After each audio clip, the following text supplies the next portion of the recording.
So we are Media Watch, Rob Raffelli and myself, Bob Lovgren. We do basically Media Watch.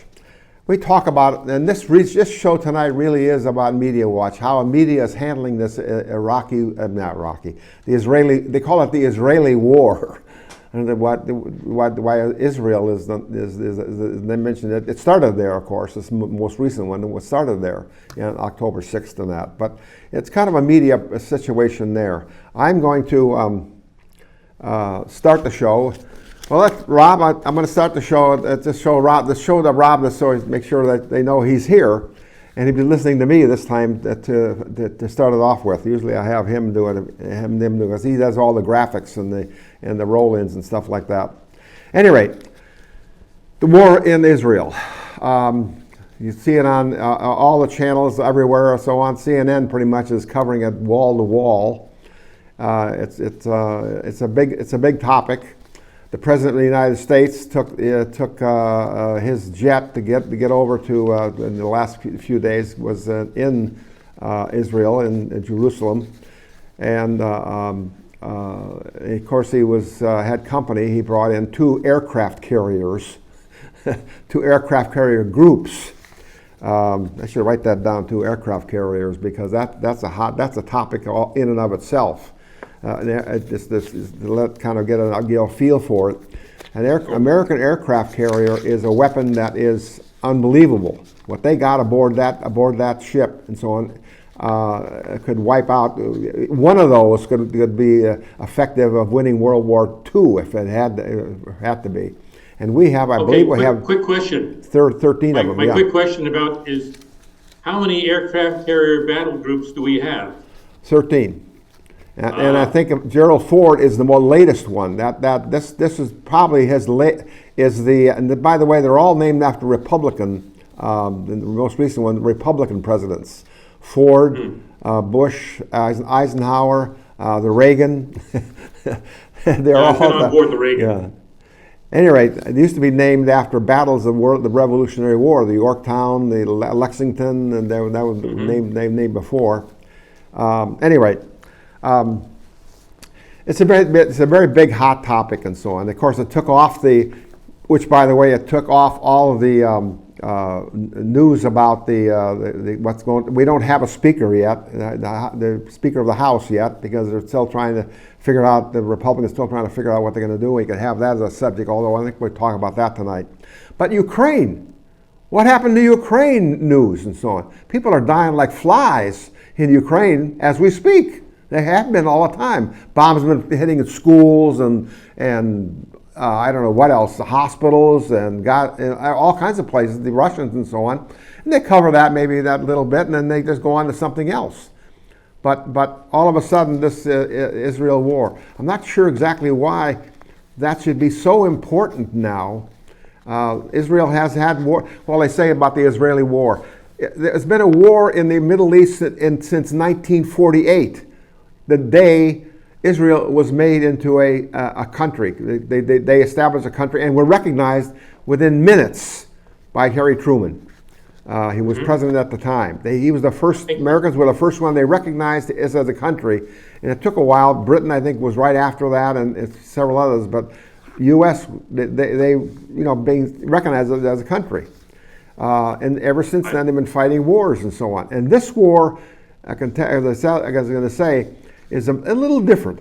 Back in those days, it was the Israelis that didn't really have the firepower but they had the will to live, because 3 years prior to that, it became known that the Nazis had killed 6 million of those people, probably more of those people. And quite honestly, the Middle East was one of the leading.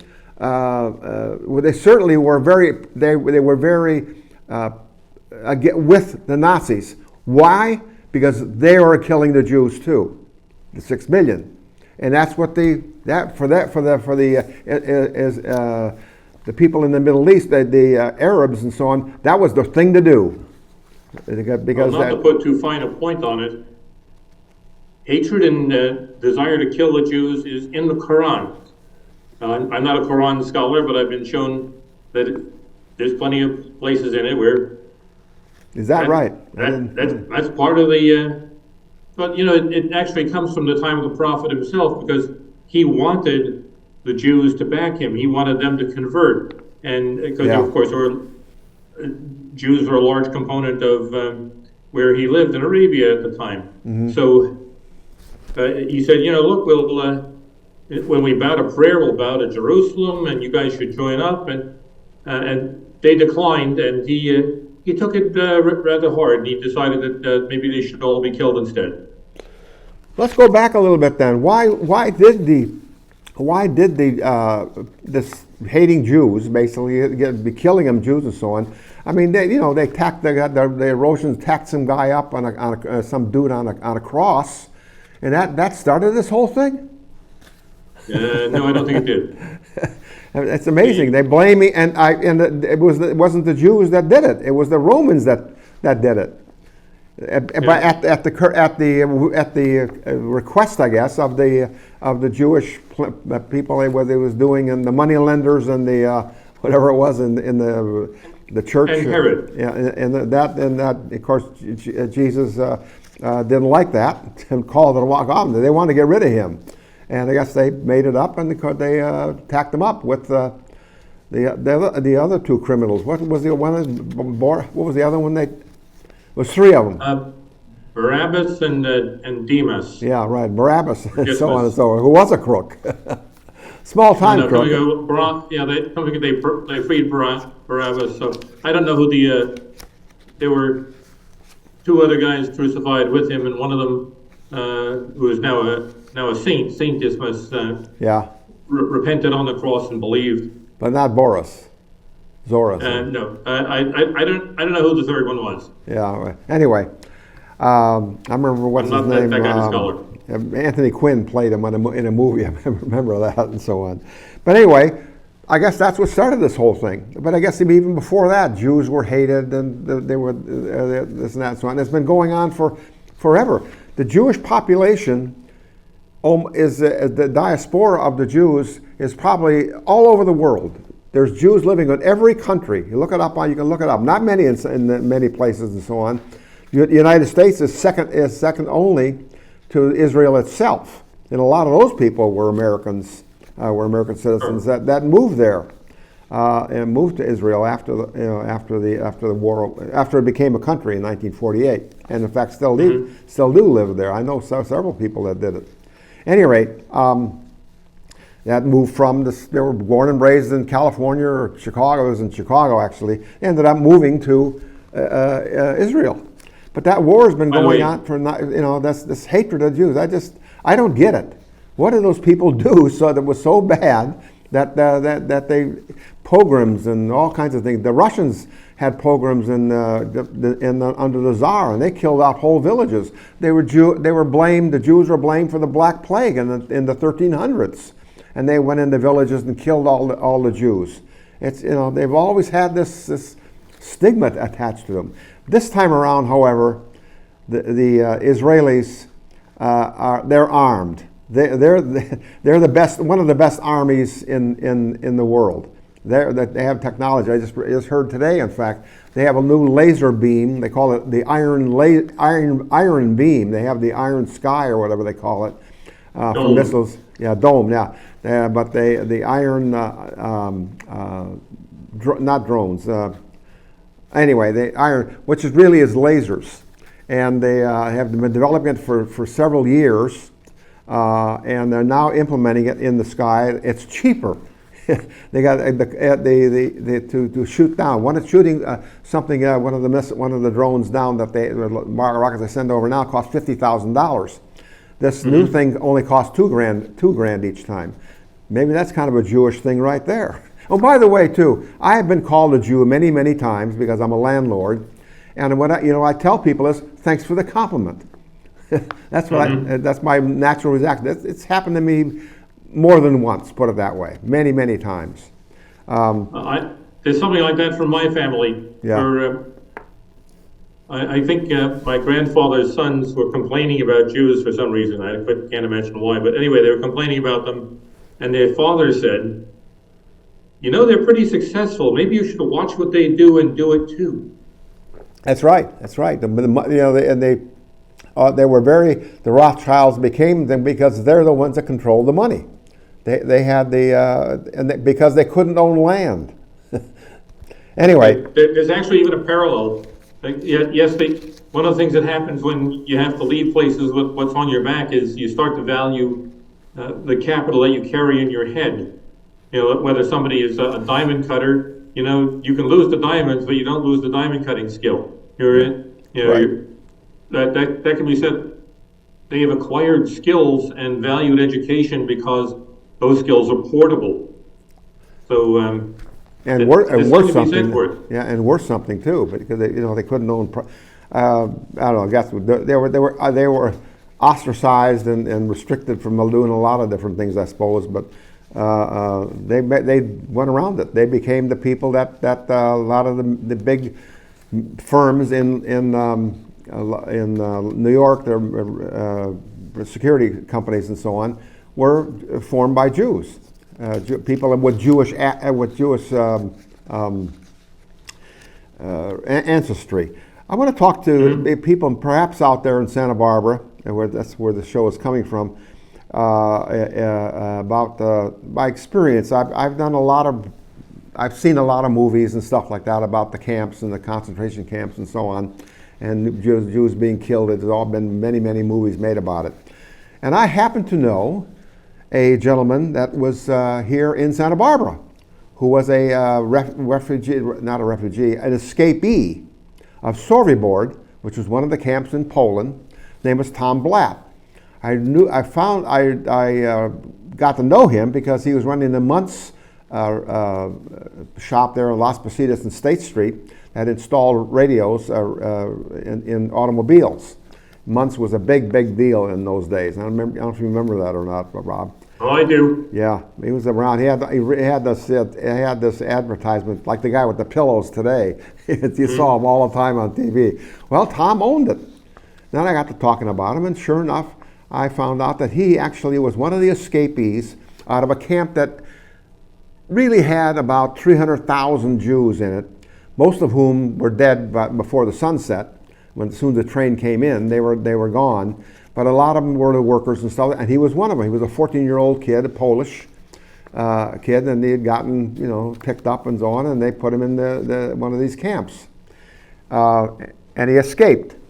And it's been made into the movie. In fact, he was one of the characters in the movie. He didn't actually play in the movie, but a character played his part in the movie, and by name. There was Tom. It was his Polish name, and he was a consultant for the movie. In fact,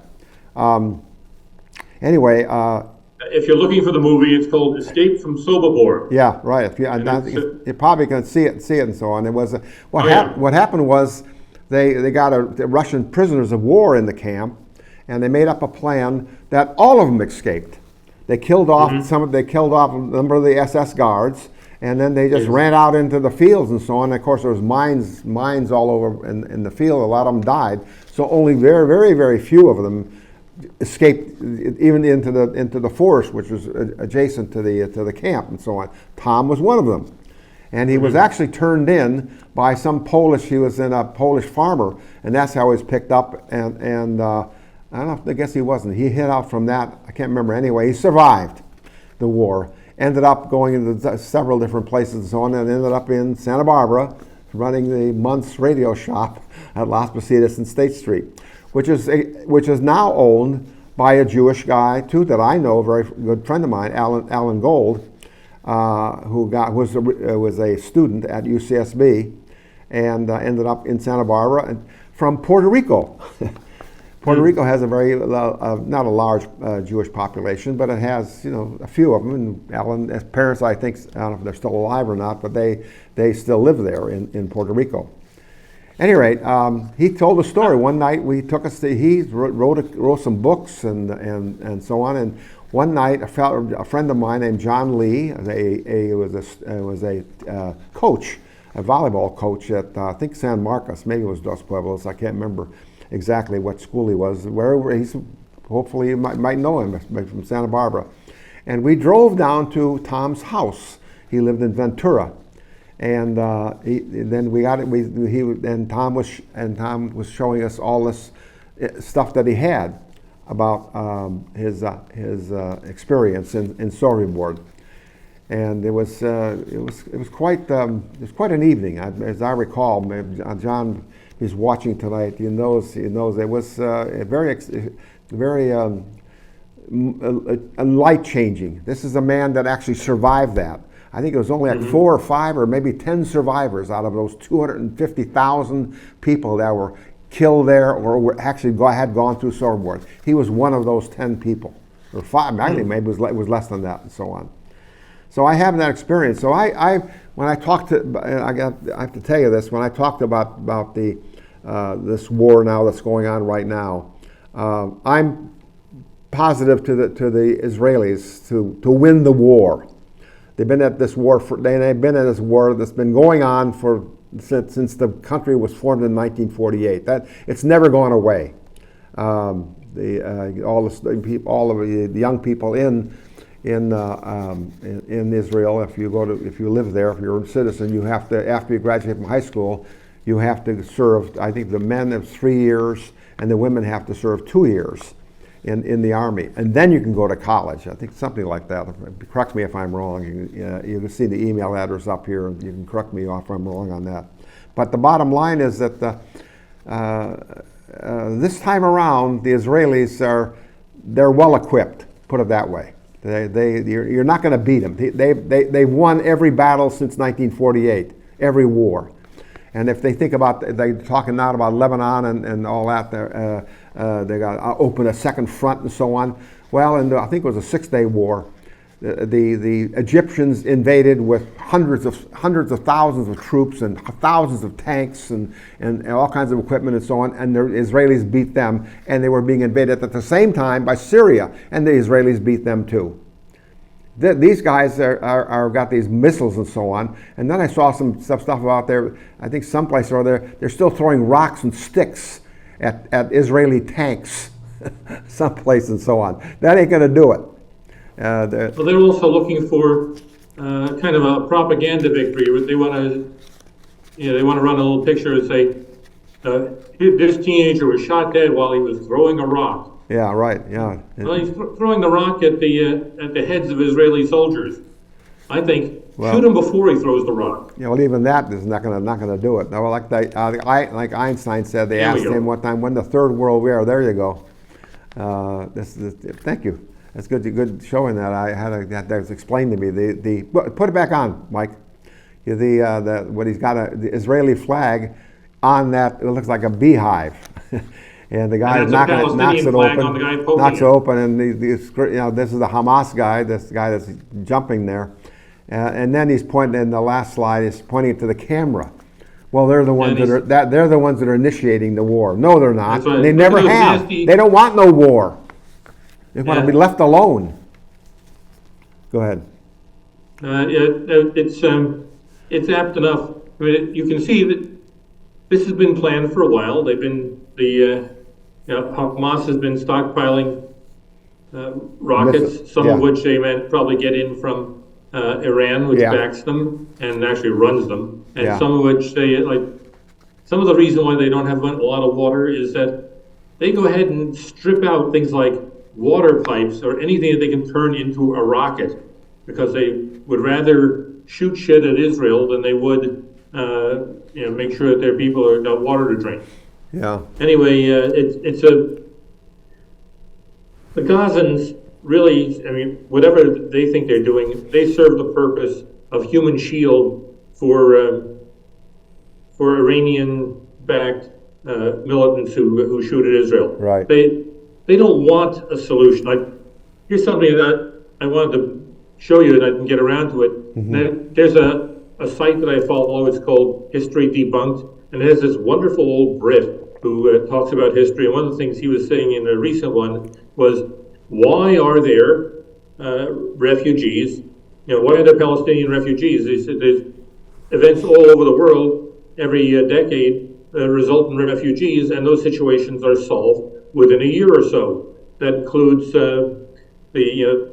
Pakistan and India sending each other, Hindus and Muslims, when they partitioned. It Right. includes when Cyprus, just a couple of decades ago, had a war between Turkish Cypriots and Greek. Greek Cypriots, and basically one set moved to the north, one set moved to the south. Yeah. There are no refugee camps in Cyprus. They switched sides and they settled down and they were accepted and they became members of the. But absolutely, Egypt will not take the Gazans, even though Gaza used to be a portion of Egypt. Yeah. And Jordan will not take the people from the West Bank, even though the West Bank used to be Jordanian. Right. After the 1948 war. Yeah. So they find those people far more useful. But they don't care about them at all. They're much more useful as victims they can point to than as neighbors. They don't want Palestinians as neighbors. So by the way, in another picture or two, we have a warning against. Yeah, it's the one with that's really from. Let's see the pictures from Game of Thrones, and they're saying, "Brace yourself. The push to accept Palestinian refugees is coming, like winter is coming." Yeah, that. There you go. Here's the concept. Now, how many Islamic states are there in the world? Too much time. The correct answer is 52. Now, any one of those or all of them could be taking Palestinian refugees if they cared about how Palestinian refugees are doing. Right. They do not. Yeah. But they're going to try to ship them into, Italy, Sweden, France, Germany, UK, and America. Yeah. That's where they want to send them. Right. You can believe any second now, somebody like Representative Rashida Tlaib is going to be calling for us taking a ton of Palestinian refugees. Yeah. And I say, I would be more comfortable, and probably so would they, if they lived in an Islamic country. Yeah. And we got 52 of them, so it's not that hard. Yeah, it depends on who we got too. If there'd be a few people that were in the Hamas in that group, in that they would do it. That's why the border problem we have here in the United States, even you don't really know who's coming in and for what purpose. There's huge amounts of Chinese people coming into the country, and I'm sure there is Palestinians and other terrorists. But it's an easy way to get in. We've got some for and especially with the current policy. Now, the Trump policy... Right. Or the lack thereof. They are no policy. Go ahead. The Trump policy had been, you want to claim asylum because you're a refugee, you can apply, but if you're in Mexico, Mexico is a safe country. So you can stay in Mexico and apply for asylum here, and while we're processing it, you stay in Mexico. That was called the Stay in Mexico policy, which Biden immediately wiped out, or Donald Trump did. Yeah, right. Donald Trump did it. It was right. It was a great policy, and it allows you to vet people. Now, if someone is a refugee, if they're unsafe where they were, but the instant that that refugee is in a safe country, their need to travel to another safe country like this one vanishes. Well, I'm not so sure Mexico's that safe.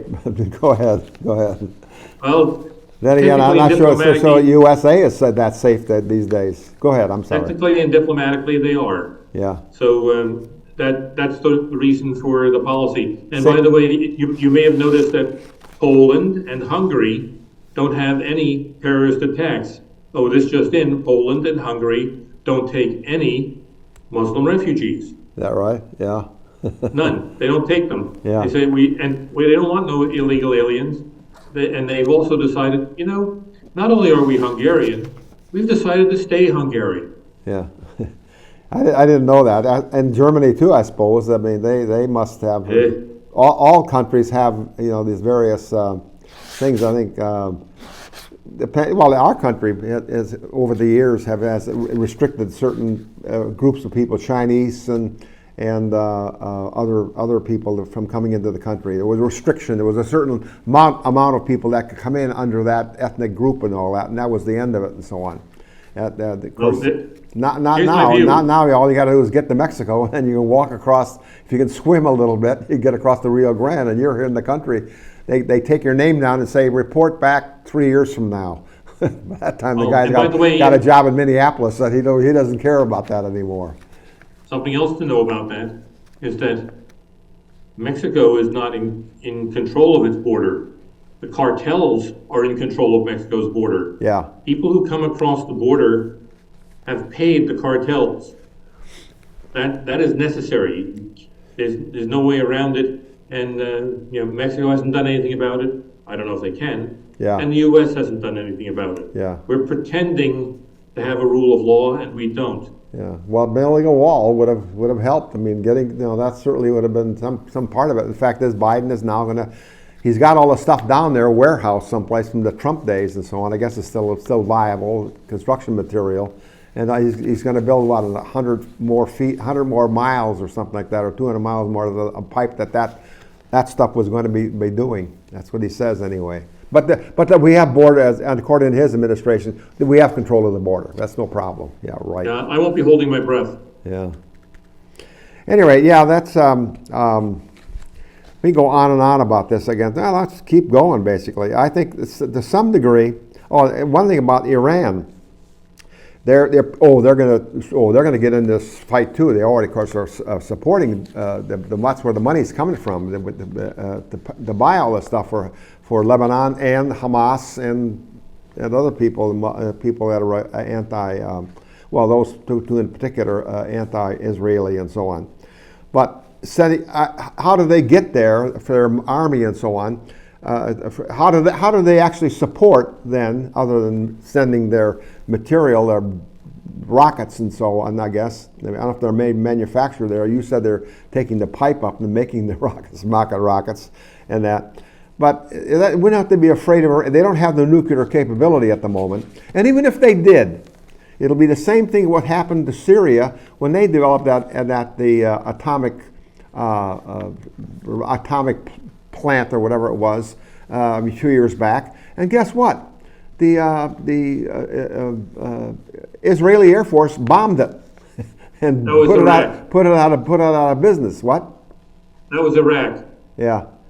And people got very upset about the fact that those airplanes had overflown a bit of Saudi territory, and I thought, hey, catch us if you can. Well, I think it was they flew across Iraq or something like that too to get to Iran and so on. But the story I heard was that the Americans at that time were in Iraq, and they controlled the airspace. They had the radar and all that stuff. Well, the Israeli jets went over that area and so on, but unfortunately, it turned out that the radar wasn't working that night. It happens. I recall a maximum security prison where the night that Jeffrey Epstein left this world, it turns out the video cameras weren't on and the guards were asleep. That's always the way it was and so on. And by the way, also, the plant was built by the French.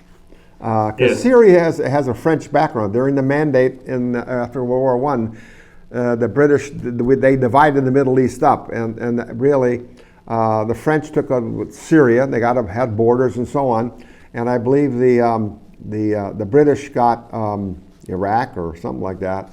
Anyway, the French were very strong in that area, and especially in Syria. Anyway, they ended up building the plant. And so they did it on the weekend or something like that. There was no people in the plant, supposedly. I'm sure there was somebody who was killed in the place. But anyway, the French were aware of this. They had just finished this plant, and they were very upset about it and so on. But the first question they asked was, did the check clear? And then when they found out it did, oh yeah, we were written with it. That's terrible that happened and so on. And the Israelis should not have had done that and so on. But the first question is, want to make sure it was got paid for. Did we get paid? I made that up, by the way. Yeah. I didn't hear that anywhere. I made that up myself. I don't know though. Hopefully they got paid before they blew it up and so on. And that's what will happen with Iran too at the same time. You're messing with. I guess my real message here is you're messing with the wrong people. This is one of the strongest armies and motivated. Talk about being motivated. It's not like you're talking of a religion and so on and so forth. Your enemies want to kill you. They don't want to take you prisoner. They don't want to do it. They want Jews to be dead. All the people in Israel and Jews, any Jew that in the whole country. They down in L.A. now. They got out in front of not mosque. What do they call them? Their church. Their church. I was going to drive by. They got a place out in Isla Vista. There is a Jewish for young people synagogue. Yeah. There, it's it's kind of not really a church so much as it is a meeting place for Jewish people and so on. And I haven't seen any I've driven by there a couple. I haven't seen lately, the last few days, and I did look to see if there's anybody standing outside with signs and stuff. So UCSB just seems to be out of it. They're not worried about that stuff and so on. And they have a mosque. The Muslims have a mosque in Goleta. They just built a church there, or whatever they call it, a mosque. Beautiful building. And I never see anybody in the building. Just one time a few months ago, there was something on a meeting there, must have been a holiday, that people were parking in the Baptist church, whatever it was, up the street on Los Caneros, up the street there, and they were all parked up there because they really didn't have enough parking in the lot that they. But I drive by there every day. It's the same as nobody's doing anything, and nobody's doing anything about that either. But not in places like L.A. and Harvard University and all that stuff and so on. That they have these protests all over the place, and of course the press, and that's something I want to talk about too. The press. This is what they call the 24-hour news cycle that never ends. They've been at this now for. They hope that. I'll put it this way: they hope the war goes on forever. They keep showing all this destruction and so on and so forth because it sells a lot of pillows. They got viewers out there that'll and people that are and advertisers. That's what they're really all about. They got reporters from every. They're not only U.S. press corps and so on, all over the world. They're descended upon Israel. For the news, I watch it on the internet all the time. All kinds of different news media organizations from all over the world. Luckily, they do it in English, so I can understand what they're talking about and so on. But maybe those aren't. I don't get those. But anyway, it's another. And I've said this many times before. It's a press event. The Ukraine war. It gets to be a thing that they get a lot of viewers, and that's what they really want to do. They want to make controversy to get a lot of viewers, and they all do it. Fox News does it too. Same thing. All right, so let's. I've got a video that relates to this. Okay. You may remember that on October 6th, one of the big things that Hamas was doing was it was kidnapping Israelis. Of course, they also parachute or paraglided into places like a music festival and killed hundreds of people. Yeah. But they were also raiding various villages and towns and taking people away to use as hostages. So right. Their way of saying, don't you dare come after us because we got your hostages right here in front. In other words, basically acting like a criminal gang. So we got a short video. It's the one I have labeled number 10, Hamas child shields, because there's a bunch of Hamas guys, and they're the little children that they are using for shields. Maybe if we get a chance, I'm hoping we can run it. It's up right now. Great. Maybe get the sound if you can. Yeah. Oh yeah, look at that guy holding a baby. Yeah. Don't come after us because we got your babies. Yeah, right. I thought that was fairly repulsive, and I'm sure it was supposed to be. Yeah. They were letting you know who they are, and nice baby. Too bad if something happened to him. Well, they got him, of course, because others, they chopped the head off of a living baby. The baby was alive when they actually took the head off the baby. That's another thing. I go back over the Nazis and it racks of the 6 million Jews that were killed, during World War II and so on. Well, they didn't do that many, of course, not yet anyway. That's not what they want to do. Hitler didn't do a job there, by the way. There's 17 million Jewish people of that faith, I guess, throughout the world. So Hitler missed a few, thank God. Anyway, I'm going to make a joke out of that for damn sure. But the Nazis were very strong in the Middle East during the war. I don't know if Hitler actually went to the Middle East, but certainly the guy that was the head of the Palestinian movement or whatever it was, Sheikh or something like that, actually went to Berlin and sat down with Hitler, and Hitler was very responsive. And in fact, they formed several divisions of SS troops there that fought in World War II against the Russians, mostly, I guess it was, fought for them and so on. But what united?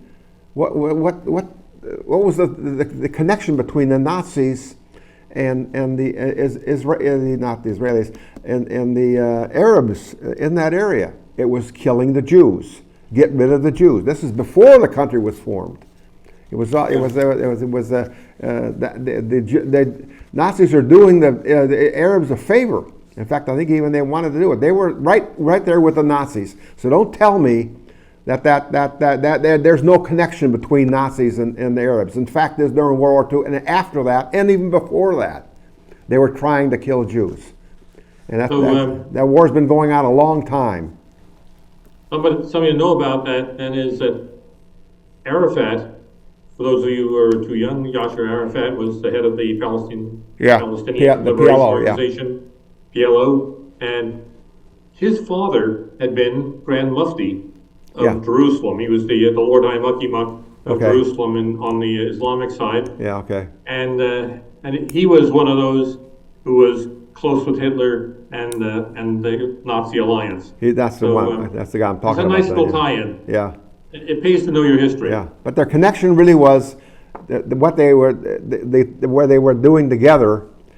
Their common goal was killing the Jews. That's what they wanted. They wanted to get the Jews, the Zionists, as they called them. Mm-hmm.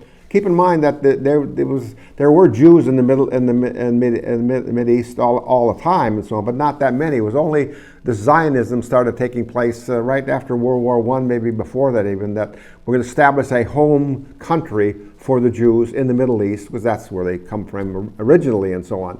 And that's what started the whole thing as far as, that didn't start the whole thing, but that was, I guess, that's what they didn't want to get in the Middle East, as that gentleman that you just mentioned, and that was common. But again, it goes back to this thing. I just don't understand it.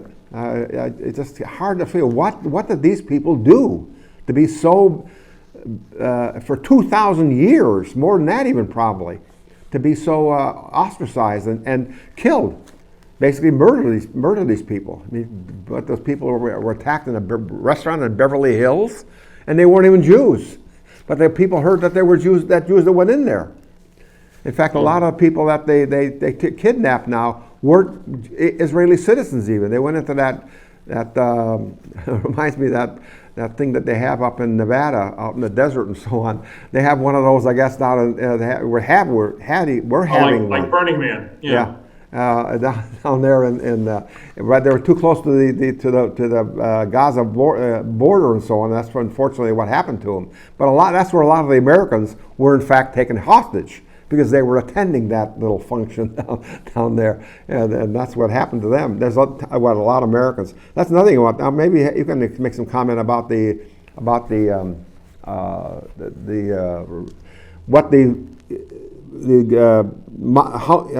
Hamas want to do with these things. You talk about human shields. They want to release 6,000 prisoners in Israeli jails for these people that are now hostages. Those people in Israeli jails, they aren't there because the Israelis drive down the street and say, that guy looks Muslim, let's put him in jail. Those people are in jail for doing bad things. Yeah, right. It's like saying, well, I consider all the people in Attica or and you pick a nasty like Corcoran prison. Oh well, those are political prisoners. No, they're not. They're people convicted of doing bad crap. Right. Well, maybe what they think is political, basically is terrorism. They, blow up a bus or something like that and get caught doing it. They're lucky to be in jail. They should be dead.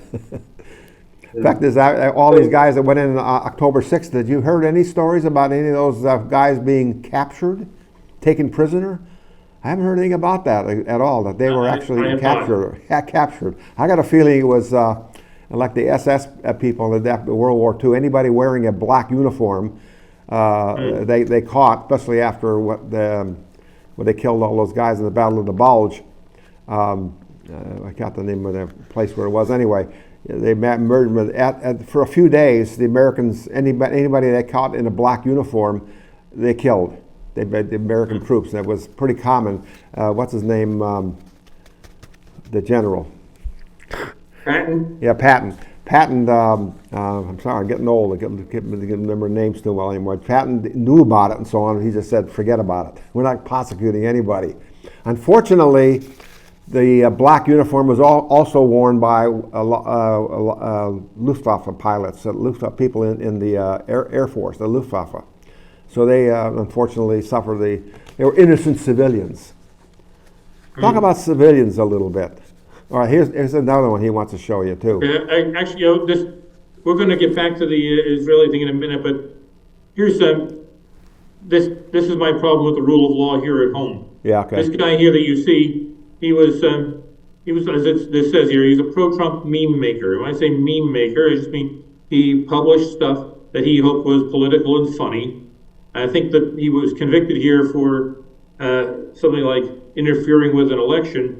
Well, he made a joke, which I think everybody knew was a joke. It was one of those where it I've heard says about something this. like you can just phone. You don't have to go to the polls. You can phone in your vote for Hillary. Dial blah blah blah. Yeah. Or it might have been. And remember, if you don't feel like going to the polls, Republicans vote Tuesday, and Democrats vote Wednesday. And it was a tease. I don't think there are any people of either party that are so stupid as to think that they could vote the other day. Be that as it may, he's going to jail for 7 months for what I would have called a joke. A joke and First Amendment protected speech. I mean, this is parody, satire, humor, and I mean, it's not like inciting to riot. It's not like saying, there's that person that everybody should be thinking about hurting. He was making a political joke much milder than most political jokes. Exactly. So I look at our system of justice today, and I find justice as a word to be misapplied to it. Yeah. But what I'd really like to move on to is something that we have another video that I think kind of straddles the Israel thing and our own politics. It's labeled 90, the 2023 insurrection, because it's about things that people are doing in our own capital, in one of the federal buildings that lots of the congressmen work in. So if we get a chance to put that up, it's kind of instructive. It's only about a minute or so of something that apparently it looks to me an awful lot like the January 6th, 2021, excuse the expression, insurrection, except this one apparently Democrats like. So, and if they like it, then of course it won't be prosecuted. Here it is. There we go. Yeah. And they're being walked away gently, but they've been taking over this center part of they're in the Capitol. Now this is not the Capitol. This is another office building nearby that. Okay, well, even so. It's one of the congressional office buildings. Yeah, that's where the representative was I think at that rally was the congresswoman from Michigan. Yeah. Yeah. I think she was arrested. Yeah, I think she was arrested for show. Don't expect her to spend any time behind bars. Yeah. I don't know if I want her to, but I'm saying if the other guys are insurrectionists who should be going away for years, then so are these. Yeah, right.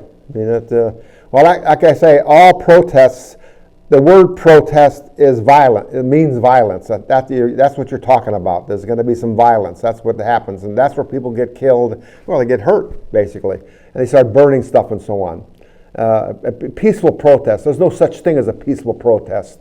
It ends up in some kind of violence. I was involved in when they had the out in the UCSB and when they burned the bank and it was incited to violence by a professor who I think still got to be a professor there and so on. But they walked from his lecture out to Isla Vista and started the riot out there and so on. And that was started out as a protest. And unfortunately, not only was they burned the bank down and destroyed a lot of other things, but a guy actually died. If you want to go out where the bank is now, the building is still there. There's a brass plaque in front of the entrance to what used to be the bank building. It's now owned by the UCSB. They own it, and they have classes there and that. But that brass plaque is still there in a memorial to that kid who was just walking by, basically, and was shot. The kid's name is? It was actually shot by a deputy, but it was a recoil or whatever they call it. I can tell you what it was. Go ahead. Okay, the kid is Kevin P. Moran, and they had a bunch of deputies, including some people they brought in from Los Angeles County to help. And they were on a troop truck, and they had them jumping off, and somebody had a rifle improperly slung, and it discharged. He had never held the gun and pointed it at Kevin Moran, but it was slung improperly. He jumped off the truck, it discharged, and Kevin was killed. And I heard it was a ricochet or something. It was a ricochet bullet. The bullet bounced off of off the metal of the truck or something like that. That's what I heard. Anyway. My point being, Rutas, but we'll just talk a second about insurrection and so on. We have an insurrection every 2 years. It's called an election. That's the way we do it. You know, that gets me this whole thing about government. Well, put it this way, getting back to Israel and the Middle East and so on, they're the only democracy. The guy that, whatever, the president. Bibi Netanyahu. Yeah, Netanyahu, yeah, thank you. Netanyahu and so on, he could be thrown out of that office today. They lack the conference or it's a coalition government. One of those parties could pull out. He's gone. That's what happened to him before, in fact. They couldn't get a coalition and so on. That's not the case in any other country in the Middle East. They're all dictators over there. They run the country. They have one election and then they're in there forever. Name one country that's had an election there, a real election, that the guy who won lost the next election. It doesn't happen. That's what. But here we have the same thing happen. Assassination is not part of our political process, as it is in almost every other country. I think it was 300 or 400 people were killed in Mexico in one of the elections, and some people, for some reason or other, and so on, were murdered, were basically assassinated. Well, we have assassinations, and people do get hurt and so on. Presidents and that too, but not like it is in someone else. 360,000 people run the polls and so on. Nobody gets killed. Nobody. A lot of guys lose. A lot of men and women lose their office and so on, but they don't kill people. Unfortunately, and I'll just throw this in. What Donald Trump did in January 6th was pretty stupid. That's what it amounts to. It was not accept the thing, the consequences, and go on someplace else. Yeah, I'd argue with you all day about that, but we can't. All right. Okay. You only got 8 minutes. You can argue with me, though. Yeah, I've been thinking. Okay. Yeah. This is just humor only. The concept here in this cartoon is an Antifa group or an Antifa-like group. We're maybe thinking that maybe the violence is backfiring and people don't like him anymore. Maybe they should let up. So the guy in the black mask, we're supposed to guess that it's Biden because he's saying, "Come on, man," which is a famous Biden line. Yeah, right. Actually, what I'd like to touch on is we have a picture from Downing Street. It's labeled 120, and anyway, one side of it is there's actually the street is blocked by the by Muslims in the UK, Muslims in London who are praying in the street. Now, of course, if I wanted to get, let's say 50 Christians and pray in the in a an intersection, I don't think I'd be received very well. But these guys are special. Yeah. But you saw the other side of that. I just couldn't resist a bit of humor, so I put the humor next to it because I ran across it. Yeah. One drop is enough. So I was just imagining if they had accidentally gorilla glued their foreheads to the ground and stayed there. Of course, I've seen all the videos, and they get up right after like they want to. So with those people, the one on the left-hand side, was that recently? Yeah, that was like a day or two ago. Okay, on Downing Street. In other words, outside the Prime Minister's residence. Yeah, right. Yeah, down at number 10 Downing Street. In 2000, when I did my London tour, I walked by there, but the street was clear at the time. Yeah. Anyway, again, they get protesting and so on, and it gets me that people think that that's actually changing the world. Like I always like to tell people when they had those propositions in California here, there was 3 of them to basically take the immigrants Mexican immigrants basically they couldn't get health care was one of them. Then they couldn't be educated was another one of them, and I forgot what the other one was and so on. And they all passed. Because during the campaign, they were out there protesting for this, these propositions and so on, and they were waving the Mexican flag. Well, it didn't do any good. They lost on all of them, fortunately, and I think positively, the Supreme Court threw those out. They did it again, however. They put the propositions back on the ballot again, and I've forgotten exactly what happened and so on. Luckily, that's all history now and so on. But it did elect a governor at the time who was... that got us B. Wilson, right? Yes, Wilson, right. He was behind in the polls, but they came out to vote against those propositions, and then, by the way, they voted for Wilson for governor of California. In fact, running against him was Jerry Brown's sister. Yeah. I'd like to squeeze in an insight by the famous comedian Dave Chappelle. This is an insight about Trump and why he got the votes that he did in 2016. So if we get a chance, I'd like to run that and we can discuss what Chappelle was saying, because I think the guy, he's a comedian, probably disagrees with me about a lot of stuff, but he has some insight. Mm-hmm. Yeah, let's see it. Let's crank him up. I don't understand why Trump was so popular, but I get it, because I hear it every day. Louder if you can. The reason he's loved. Yeah, louder, please. People in Ohio have never seen somebody like him. He's what I call an honest lion. That first debate, I've never seen a white male billionaire screaming at the top of his lungs, "This whole system is rigged," he said. And across the stage was a white woman, Hillary Clinton and Barack Obama, sitting over there looking at him like, "No, it's not." I said, "Now wait a minute, bro. It's what he said." And the moderator said, "Well, Mr. Trump, if in fact the system is rigged, what would be your evidence?" Remember what he said, bro? He said, "I know the system is rigged because I use it."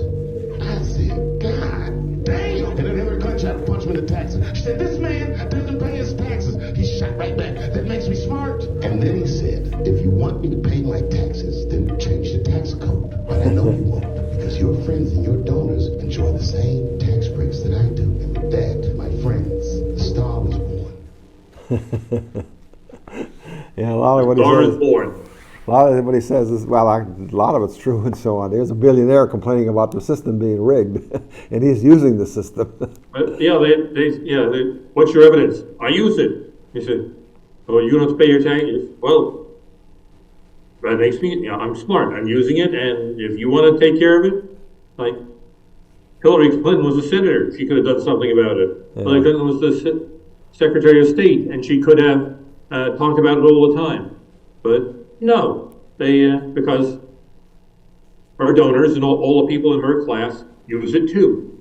Yeah, right. I mean, she talk about making money. The Clintons are doing pretty well. They had that fund or something, didn't they? Or they were taking a little cut of that one.